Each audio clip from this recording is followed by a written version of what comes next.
The hidden child, the autumn rain painted the palace courtyard in shades of silver and gray, creating a melancholy symphony against the ancient stones that had witnessed centuries of secrets.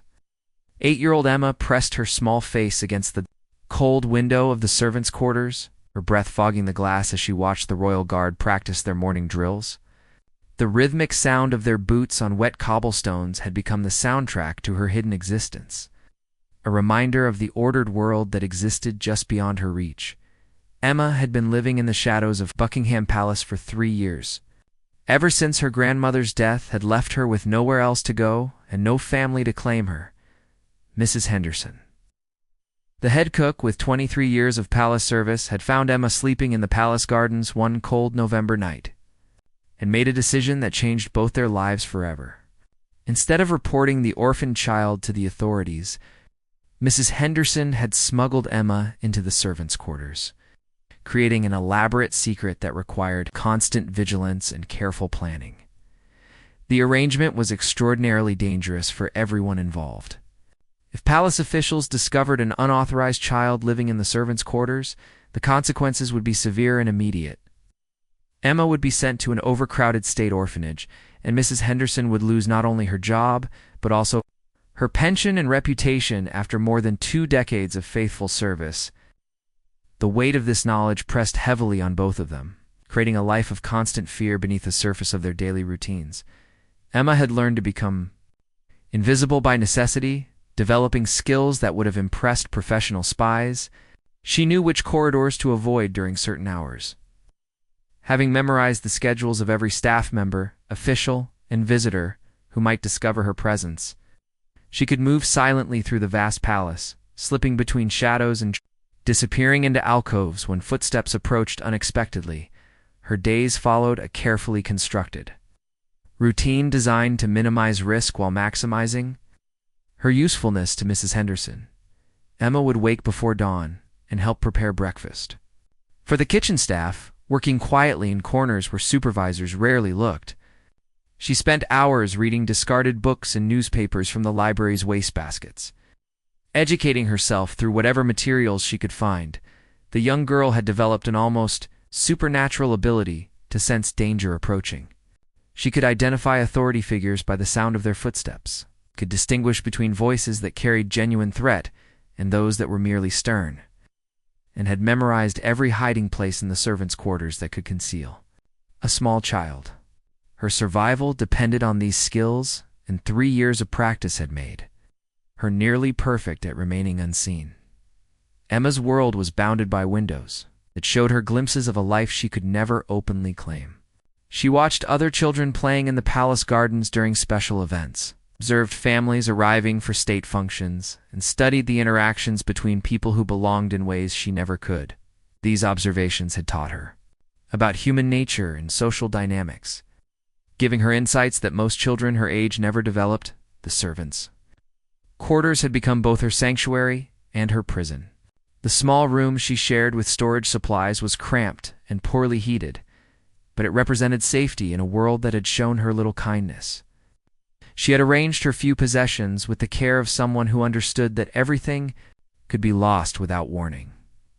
On this particular morning, something felt different in the palace atmosphere. The royal guard seemed restless, their usual precision replaced by whispered conversations and concerned glances toward the East Wing, where important guests stayed. Emma noticed Captain Morrison, a stern man whose rare smiles had always seemed genuine when she glimpsed them from afar, speaking urgently with his lieutenant near the garden gate.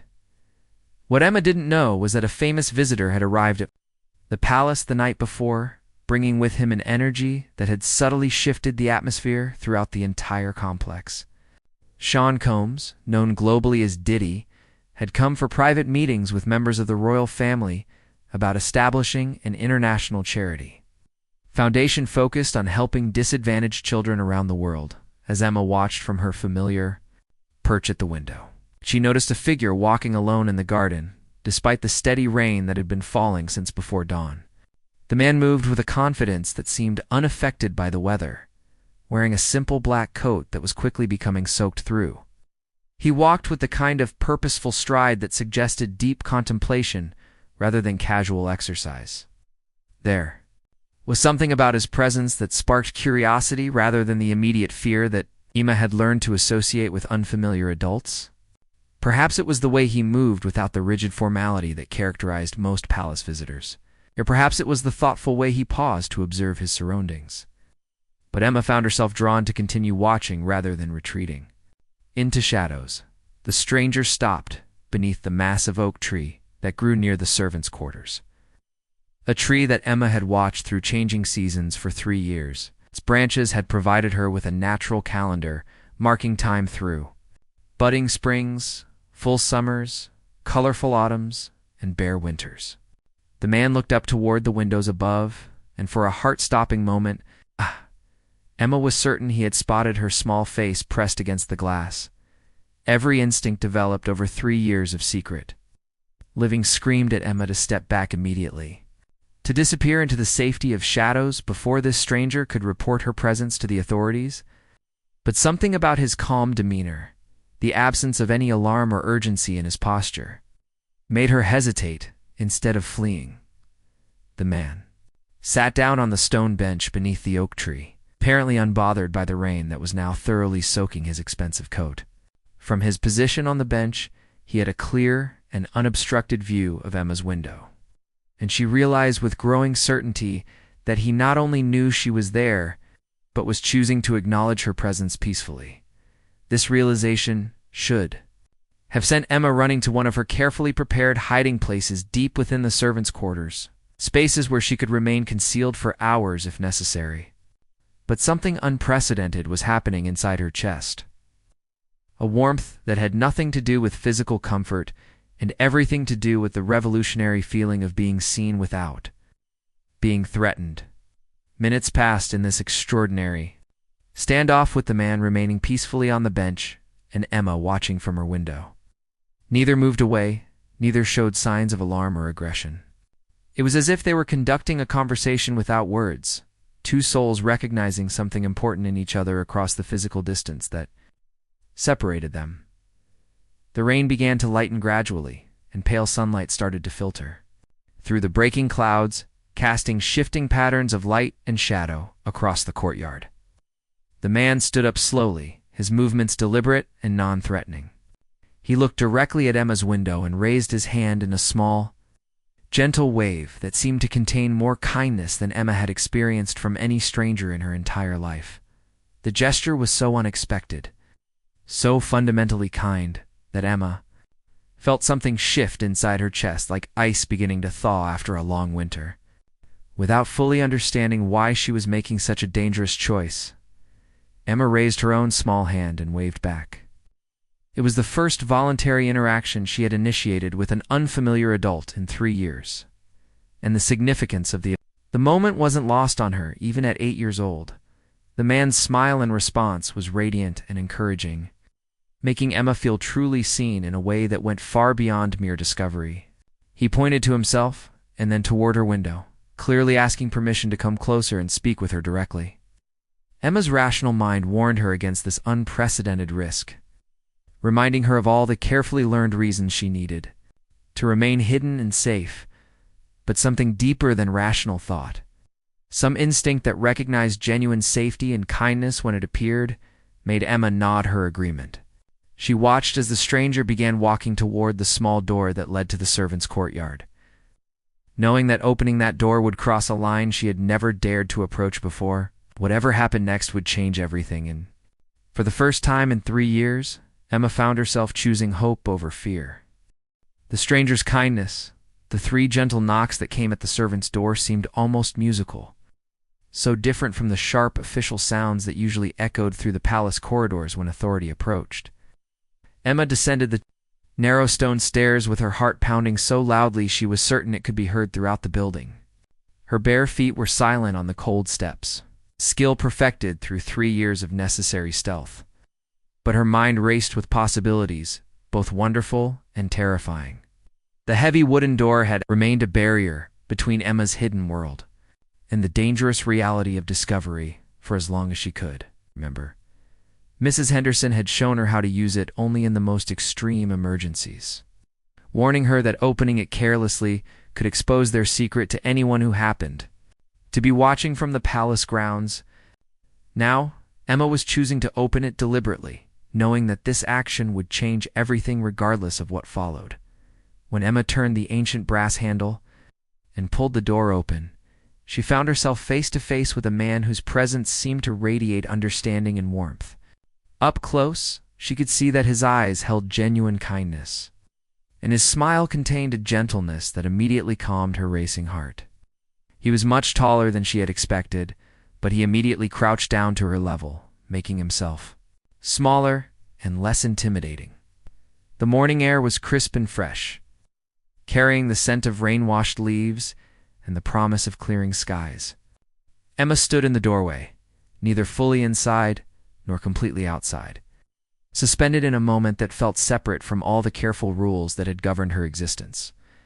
The stranger studied her face with the kind of careful attention that made her feel truly seen for perhaps the first time since her grandmother's death. He took in her worn but meticulously clean clothes, evidence of Mrs. Henderson's care and Emma's own attention to maintaining dignity despite her circumstances. He observed her careful posture that spoke of constant readiness to disappear at the first sign of danger, and he recognized the intelligence that shone in her eyes, despite the fear that had been her constant companion for 3 years. When he spoke, his voice was warm and quiet, meant only for her ears. The words he whispered would echo in Emma's mind for the rest of her life, though she wouldn't understand their full significance until much later. "You're incredibly brave," he said, and those 3 words carried more weight than any grand speech could have managed. "I can see that you've been taking care of yourself, and that takes real strength. You matter more than you know, and you deserve so much better than hiding."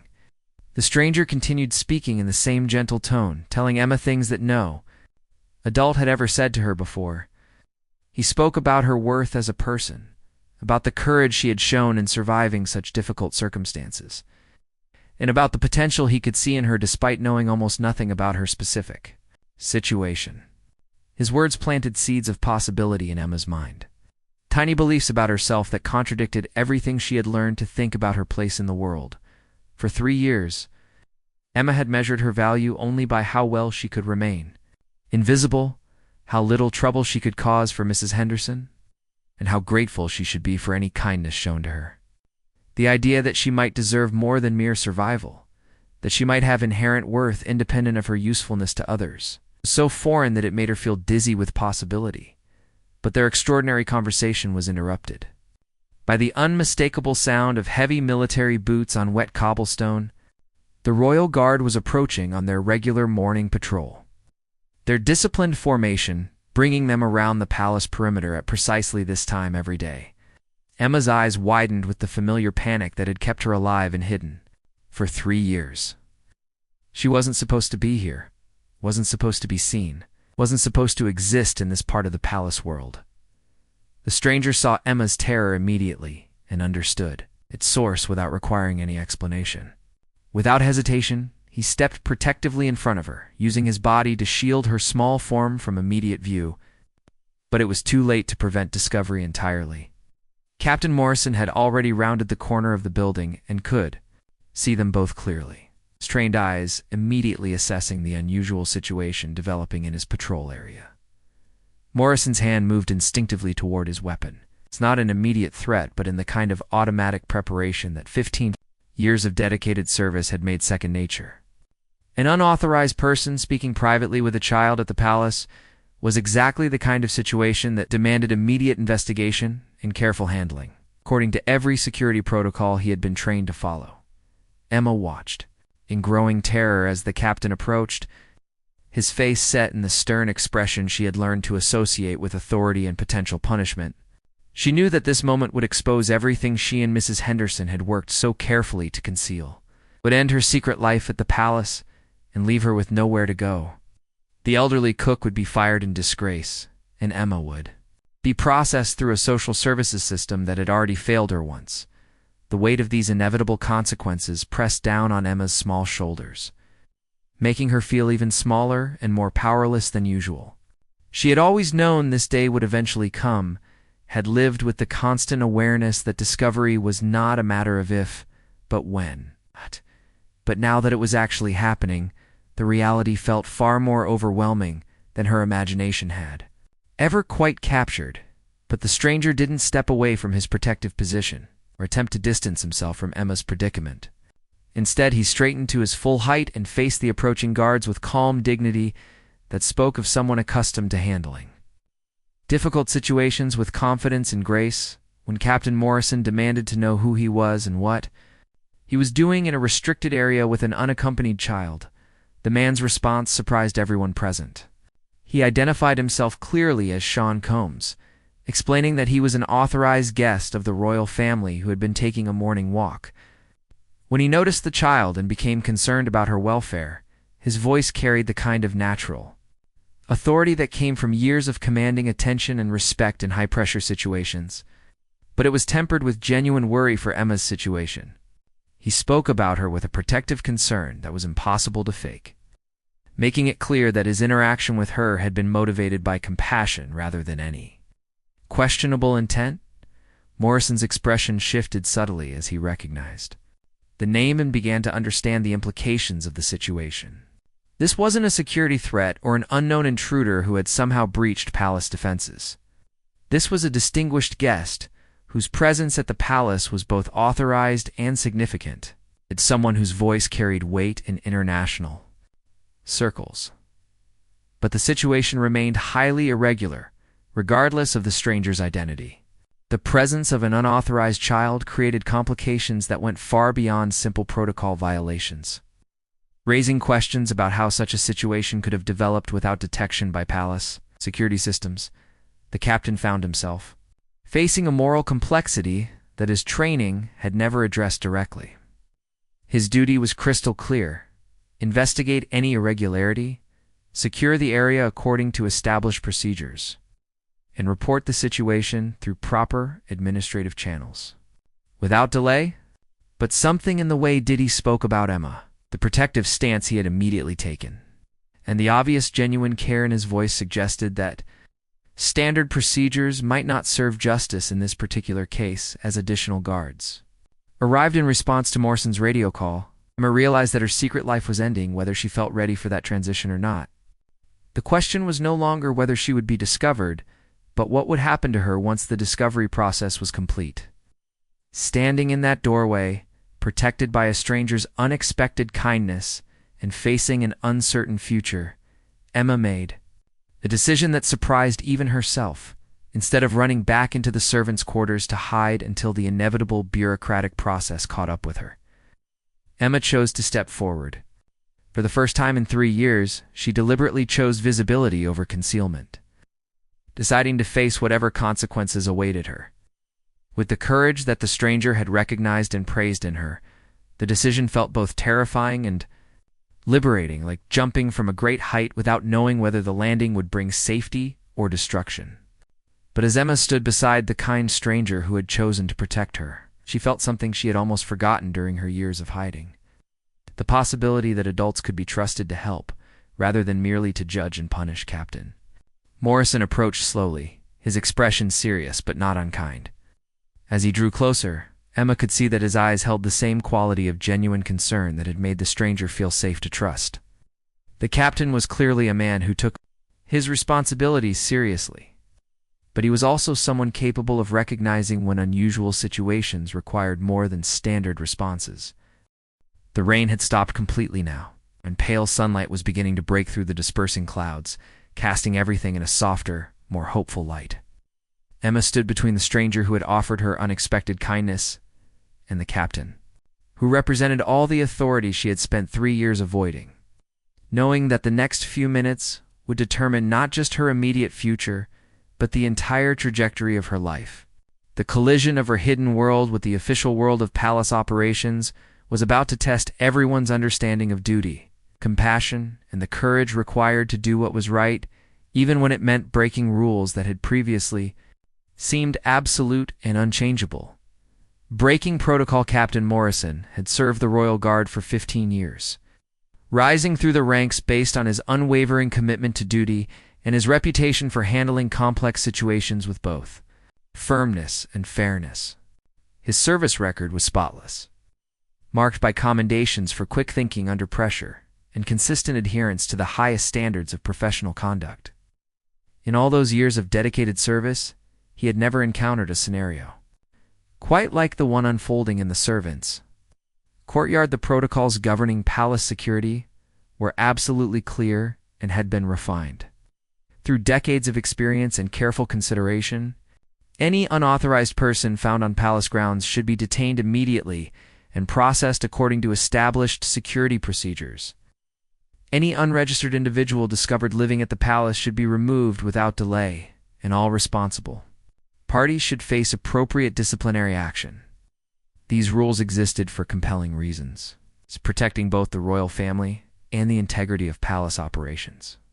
But as Morrison looked at Emma's frightened face and observed the genuine protective concern radiating from Diddy, he realized that blindly following protocol might cause more harm than breaking it. This wasn't a case of criminal intrusion or deliberate rule-breaking for personal advantage. This was a situation involving a vulnerable child who had somehow managed to survive in the margins of palace life for 3 years, and a distinguished guest who was clearly motivated by compassion rather than any malicious intent. Diddy spoke quietly to the captain, his voice carrying the weight of someone accustomed to being heard and respected in high-stakes situations.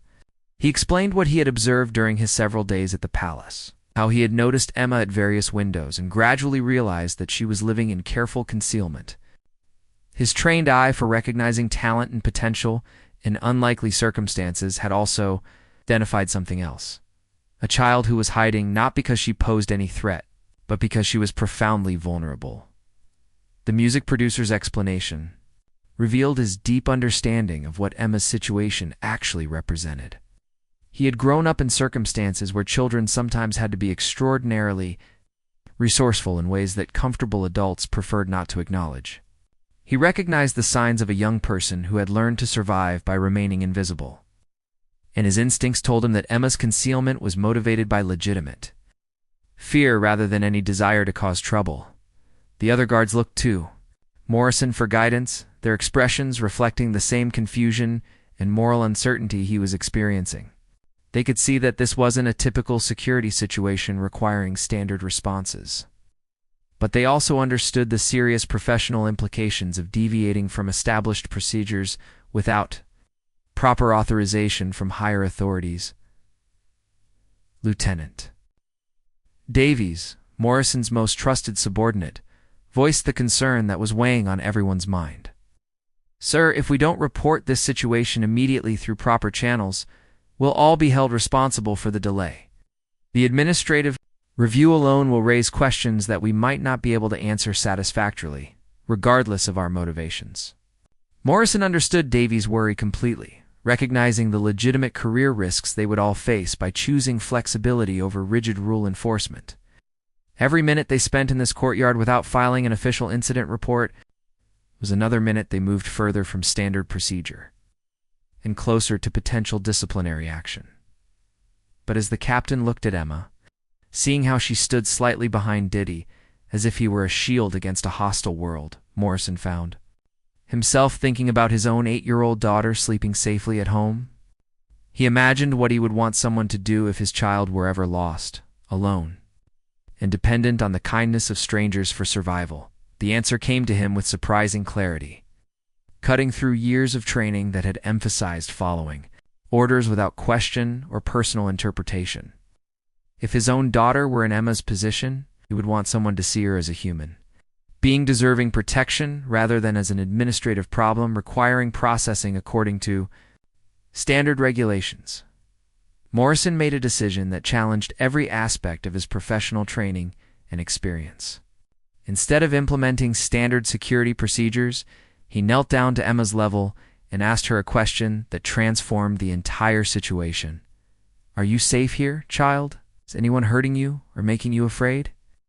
The gentleness in his voice surprised his own men, who had rarely seen their respected captain display such tenderness during official duties. This wasn't the stern authority figure they knew professionally, but rather a man who was choosing compassion over regulation, humanity over administrative convenience. Emma looked up at Morrison with wide eyes that held years of accumulated caution. then glanced at Diddy for reassurance, then back at the captain.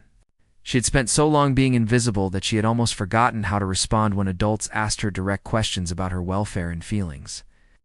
Her voice emerged as barely a whisper when she finally found the courage to answer honestly. "Henderson takes care of me," Emma said, each word chosen carefully. "I help in the kitchen when I can, and I try very hard not to cause any trouble for anyone. I read books and stay quiet, and I'm grateful for everything Mrs. Henderson does for me." The admission hung in the morning air like morning mist, delicate but undeniably real. Emma had just confessed to living unauthorized at the palace for 3 years, and everyone present understood exactly what that meant, according to established regulations. But Morrison heard something else in her words that made him question whether those regulations served genuine justice in this extraordinary case. He heard a child who was genuinely grateful for kindness received, who worked diligently to earn her keep despite having no legal obligation to do so, and who lived in constant awareness of how her presence might affect the person who had chosen to help her. These were not the words of someone who is taking advantage of a system or exploiting someone's generosity. Diddy knelt beside Emma again, his presence encouraging her to continue sharing her story. He asked gentle questions about her daily life, her interests, and her dreams for the future. As Emma began to open up, describing the books she read voraciously and the songs she hummed quietly while helping with kitchen tasks, something remarkable happened that none of the guards had anticipated. They found themselves genuinely interested in Emma's story, drawn into this unexpected conversation that was occurring in their highly structured, regulation-focused professional environment. Her words revealed a world they had never imagined existing within the palace walls. A hidden life of quiet dignity and determined survival that challenged their assumptions about security and oversight. What emerged from May's careful responses was a narrative that touched something fundamental and human in each man present. She spoke about losing her grandmother, about the overwhelming terror of having absolutely nowhere to go, and about Mrs. Henderson's life-saving decision to offer shelter despite the enormous risks involved. She described her daily routine of learning through observation, finding genuine joy in small accomplishments and simple pleasures. Emma talked about dreams she had cultivated while looking out at the world beyond the palace walls, dreams of someday having a real home where she didn't have to hide her existence or constantly fear discovery. Her words painted a picture of remarkable resilience and persistent hope that had somehow survived circumstances that would have broken many adults, let alone a child. Morrison found himself seeing the entire situation through completely different eyes than those provided by security protocols and administrative procedures. This wasn't simply a rule violation that needed to be processed according to standard bureaucratic methods. This was a child who had been comprehensively failed by the systems that were supposed to protect society's most vulnerable members, who had found safety only through one person's extraordinary courage and her own remarkable ability to adapt and survive. The captain looked at his men, recognizing his own evolving thoughts reflected in their expressions. These were fundamentally decent people who had sworn solemn oaths to protect and serve the greater good. But they were also human beings who could recognize when strict adherence to regulations could cause unnecessary suffering to someone who had already endured far more hardship than any child should ever have to face. Diddy seemed to understand the moral complexity that was playing out in the courtyard around Emma's small figure. His entire career had been built on taking calculated risks, on seeing potential where others saw only problems, and on creating opportunities from circumstances that others viewed as insurmountable obstacles. As he observed the interaction between Emma and the conflicted guards, he began to formulate an ambitious idea that would require everyone present to choose courage over convenience. The morning sunlight was growing stronger, burning away the last of the rain clouds and casting everything in sharper, clearer detail. But the weight of the decision they all faced seemed to grow heavier with each passing moment. As the implications of their various choices became more apparent and more consequential, Morrison understood that whatever choice he made in the next few crucial minutes would define not just Emma's immediate future, but also his own understanding of what it truly meant to serve with honor and integrity. The question was no longer simply whether they should follow established rules without deviation, but whether they possessed the wisdom and moral courage to recognize when those rules failed to serve their deeper purpose of protecting those who needed protection most. The captain realized that he was facing the kind of decision that revealed character rather than simply testing professional competence. Standing in that palace courtyard surrounded by ancient stones that had witnessed centuries of difficult choices, Morrison prepared to make a decision that would challenge everything he had previously believed about the relationship between duty and compassion. Between following orders and serving justice, the plan shaped the silence that followed Emma's confession, stretched across the courtyard like morning fog, heavy with unspoken possibilities and the weight of decisions that would affect multiple lives in ways none of them could fully anticipate. Morrison felt the collective attention of his men, Emma's fragile hope, and his own moral compass pulling him toward a choice that contradicted everything his professional training had taught him about proper procedure and chain of command. Diddy broke the contemplative quiet with a proposal that seemed to emerge from careful consideration of resources, connections, and possibilities that others couldn't see. He had been thinking strategically during their conversation, evaluating the various forms of influence and assistance he could bring to bear on Emma's situation.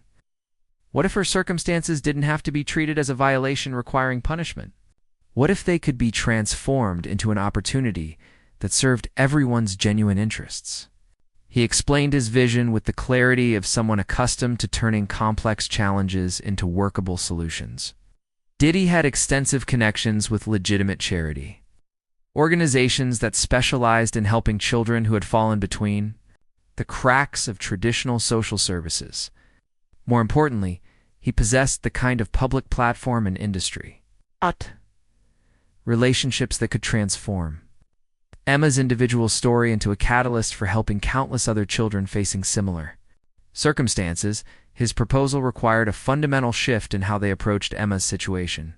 Instead of following standard reporting procedures that would likely result in her being processed through an overwhelmed and often ineffective social services bureaucracy, they could collaborate to create a comprehensive solution that addressed not only her immediate housing and safety needs, but also her remarkable potential. The plan would involve connecting Emma with families who specialized in providing homes for children with exceptional circumstances, schools that could nurture her obvious intelligence and curiosity, and legal advocates who could ensure that her rights were protected throughout the transition process. Most importantly, it would create a framework where Emma's survival story could inspire improvements in how society identified and helped other hidden children. But implementing this ambitious plan would require the Royal Guard to make an unprecedented choice that went against fundamental aspects of their training and professional obligations. They would need to actively delay official reporting while Diddy made strategic phone calls, arranged meetings with influential decision-makers, and constructed a legal and social framework that would protect both Emma and Mrs. Henderson from negative consequences. Morrison found himself weighing factors that had never been part of his decision-making process during 15 years of military service.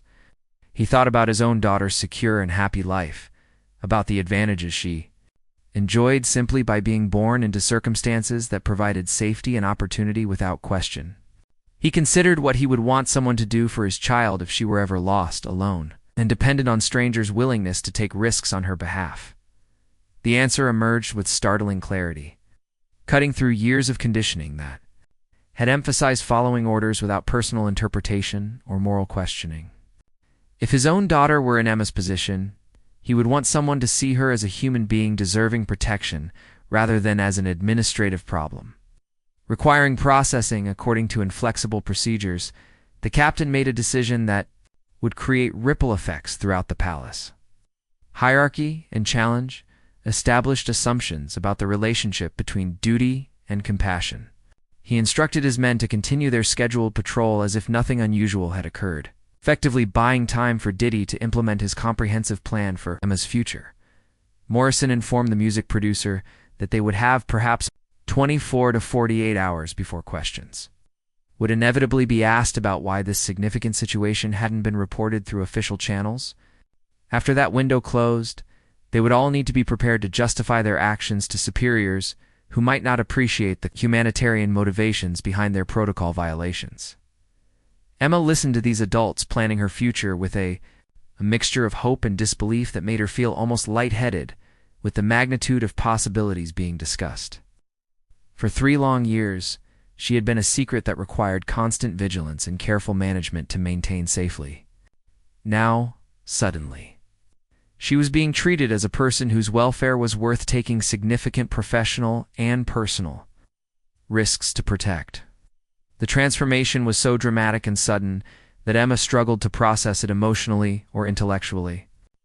The stranger's whispered words of encouragement had somehow catalyzed a complete shift in how she was perceived and valued, turning her from a hidden problem into someone deserving of protection, opportunity, and investment in her future success. What followed demonstrated the remarkable efficiency that was possible when motivated. Kablu people decided to prioritize human welfare over administrative convenience. Diddy returned to his guest quarters and began making the kind of strategic phone calls that could alter the trajectory of a child's entire life through a few well-placed conversations with influential decision-makers. He contacted Judge Patricia Wells, a family court judge who had collaborated with his foundation on previous cases involving children in unusual or complex circumstances. Judge Wells had built her career on finding creative legal solutions for situations that didn't fit neatly into standard categories, and she immediately understood both the urgency and the potential of Emma's case. Diddy also reached out to Dr. Sarah Mitchell, a social worker who specialized in emergency placements and had earned a reputation for innovative problem-solving in cases where traditional approaches had failed.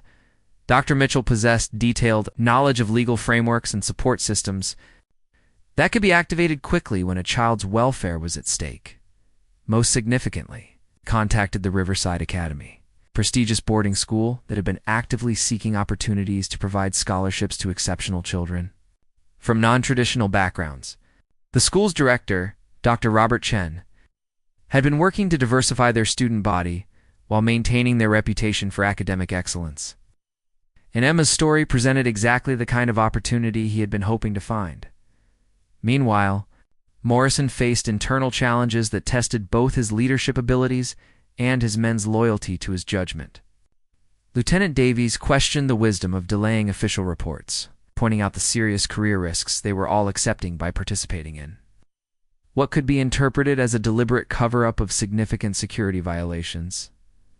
Several of the younger guards expressed nervousness about being part of an operation that deliberately circumvented established procedures they had been trained to follow without exception. They respected Morrison's judgment and trusted his integrity, but they also understood that their own professional futures were now tied to the success of this highly unconventional approach to problem-solving. Morrison had to rely on the trust and respect he had built over 15 years of exemplary service to convince his team that sometimes the most honorable action required stepping outside the boundaries of typical duty and regulation. He explained that their fundamental oath was to protect and serve the greater good, and that sometimes those core principles demanded flexibility in the application of specific administrative rules. The captain's arguments proved persuasive partly because his men had witnessed Emma's situation firsthand and understood the human reality behind the bureaucratic complications. They had seen her genuine fear, heard her story of survival and gratitude, and recognized that she represented no threat to anyone while clearly needing protection that the normal system had failed to provide. Mrs. Henderson learned about the rapidly developing situation when Morrison made the unprecedented decision to visit the kitchen personally and speak with her directly. The elderly cook's face went white with terror when she saw the captain approaching her workstation, knowing immediately that her carefully guarded secret had finally been exposed after 3 years of constant vigilance. She prepared herself for the consequences she had feared every day since deciding to help Emma, losing her job after more than 2 decades of faithful service, facing potential legal charges for harboring an unauthorized child, and watching Emma disappear into a social services system that might not treat her with the kindness and understanding she deserved. Instead, Mrs. Henderson found herself listening to an explanation that seemed almost too wonderful to believe. Morrison described the scholarship opportunity that was being arranged. The temporary guardianship placement that would provide Emma with a real family, and the legal framework that was being constructed to give her official status and long-term protection. Most remarkably, he explained that Mrs. Henderson's actions over the past 3 years were being viewed not as serious rule violations requiring punishment, but as humanitarian choices that had kept a vulnerable child safe and healthy until a permanent positive solution could be developed and implemented. The cook wept openly as she absorbed this information, overwhelmed by relief and gratitude after 3 years of carrying the enormous emotional weight of their secret entirely alone. She had acted according to her conscience and her heart, doing what felt morally right without knowing whether it would ultimately help or harm the child she had grown to love as if Emma were her own granddaughter. *Y late afternoon the 1st. Pieces of Diddy's ambitious plan were falling into place with remarkable speed and precision. Judge Wells had agreed to expedite the legal proceedings necessary to establish Emma's official status and protection under the court system. Dr. Mitchell had identified a temporary foster family with extensive experience caring for children from complex backgrounds. And Dr. Chen had not only approved Emma's scholarship application, but had personally committed to overseeing her academic transition to ensure her success.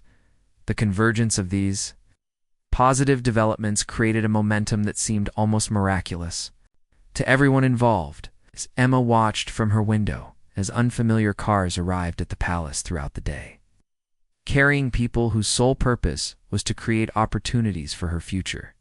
The concept of being important enough to warrant such attention felt entirely foreign after 3 years of existing as quietly and invisibly as possible. As evening approached, Emma found herself sitting in Mrs. Henderson's private quarters for the first time since arriving at the palace.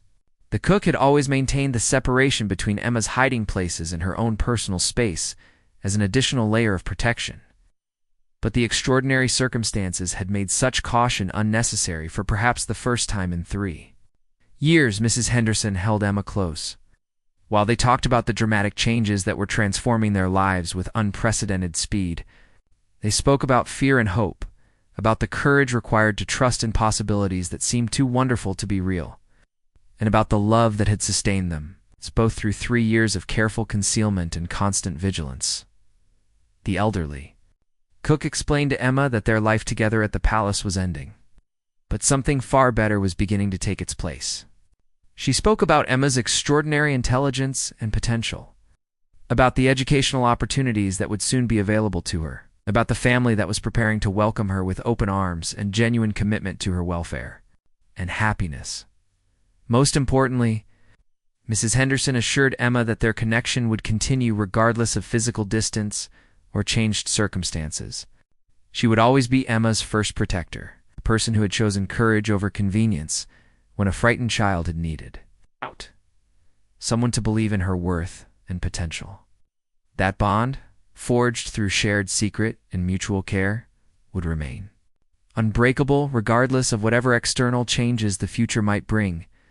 Part 6. A New Beginning. 3 weeks after that pivotal morning in the palace courtyard, Emma stood in the foyer of Riverside Academy wearing a crisp uniform that had been tailored specifically for her, surrounded by luggage that represented more possessions than she had ever owned in her entire life. The Gothic architecture of the school building rose around her with an impressive grandeur that rivaled the palace. But the atmosphere was fundamentally different in ways that made her feel hopeful rather than hidden.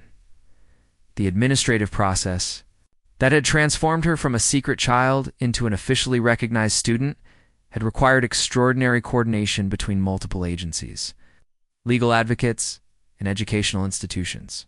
Judge Wells had navigated complex jurisdictional questions with creative legal reasoning that satisfied both bureaucratic requirements and Emma's unique circumstances.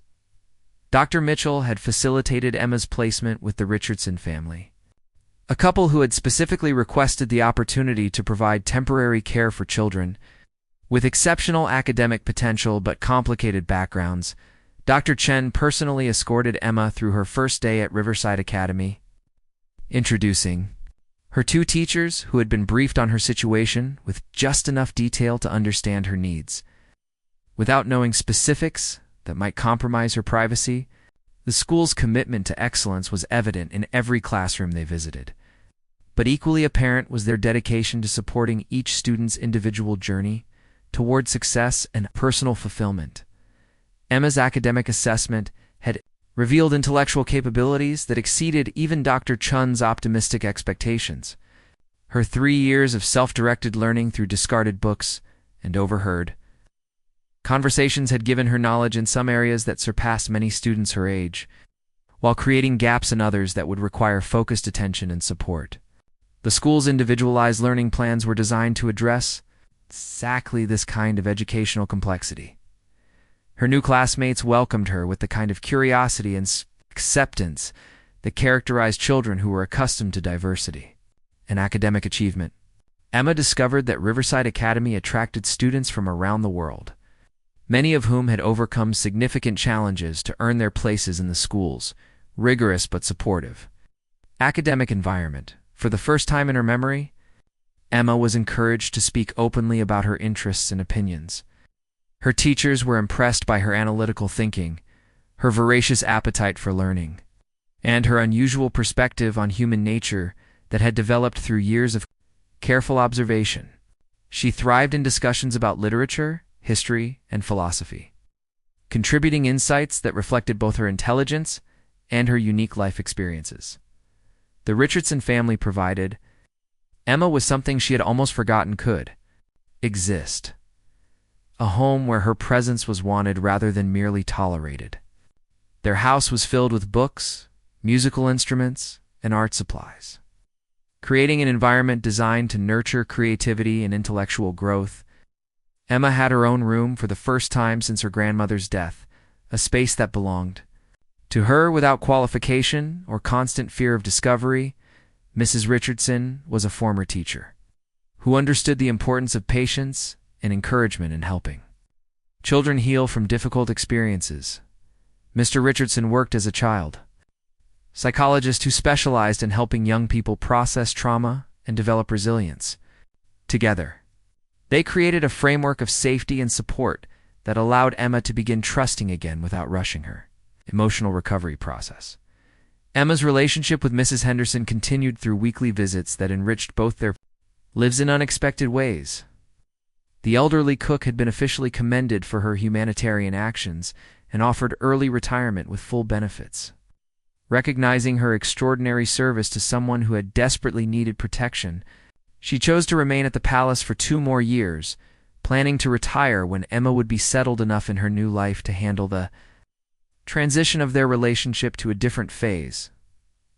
Captain Morrison faced a formal review of his decision to delay reporting Emma's situation, but the positive outcome and the humanitarian nature of his choice resulted in a commendation rather than disciplinary action. His willingness to prioritize compassion over rigid procedure was recognized as exemplifying the highest ideals of public service, and his men's loyalty to his leadership was strengthened rather than diminished by the experience. Diddy's involvement with Emma's case led to the establishment of a formal foundation dedicated to identifying and helping children who lived in similar hidden circumstances throughout the United Kingdom.